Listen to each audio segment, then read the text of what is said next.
नमस्कार बंधुरा नेचार लाभार यूट्यूब चैनेले कुकिंग एंड लाइफस्टाइल ब्लगे आमी आज के आपनादेर सामने निये एसेछि माथा चिंगड़िर झाल।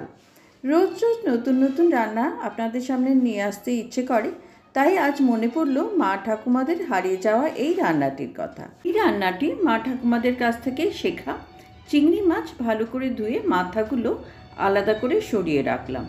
এই মাথাগুলো লবণ এবং হলুদ মাখিয়ে এগুলো আমি সর্ষের তেলের মধ্যে ভেজে নিচ্ছি। দেখুন বন্ধুরা, ভিডিওটা দেখতে দেখতে ভালো লাগলে লাইক শেয়ার সাবস্ক্রাইব করে আপনাদের বন্ধুদের শেয়ার করে দেবেন। এই মাথাগুলো আমি সর্ষের তেলে একটু লাল লাল করে ভেজে নিচ্ছি। দেখুন বন্ধুরা, এরকমভাবে ভেজে আমি তুলে নিচ্ছি। এতে আমার লেগেছে দুটো ঝিঙে এবং একটা আলু। ঝিঙে খুব ভালো শরীরের পক্ষে। কড়ার মধ্যে আমি কালো জিরে ফোড়ন দিয়ে পেঁয়াজ এবং লঙ্কা দিয়ে দিলাম। একটা পেঁয়াজই আমি এখানে দিয়েছি। ঝিঙেগুলো দিয়ে দিলাম, ঝিঙে আলু সবই দিয়ে দিলাম। খুব সহজ রান্না এটি। লবণ এবং হলুদ দিয়ে দিলাম, দিয়ে একটু নেড়ে চেড়ে আমি ঢাকা দিয়ে দেব। ঝিঙে থেকে খুব জল বেরোয়, তাই খুব বেশি ঢাকা দেওয়ার বা দরকার নেই। আমি মাথাগুলো দিয়ে দিলাম, দিয়ে একটু নেড়ে জল দিয়ে দিচ্ছি। দেখুন খুব কম জলই দিচ্ছি। বন্ধুরা, এই 5 মিনিটের মধ্যেই দেখুন রান্নাটা হয়ে গেল।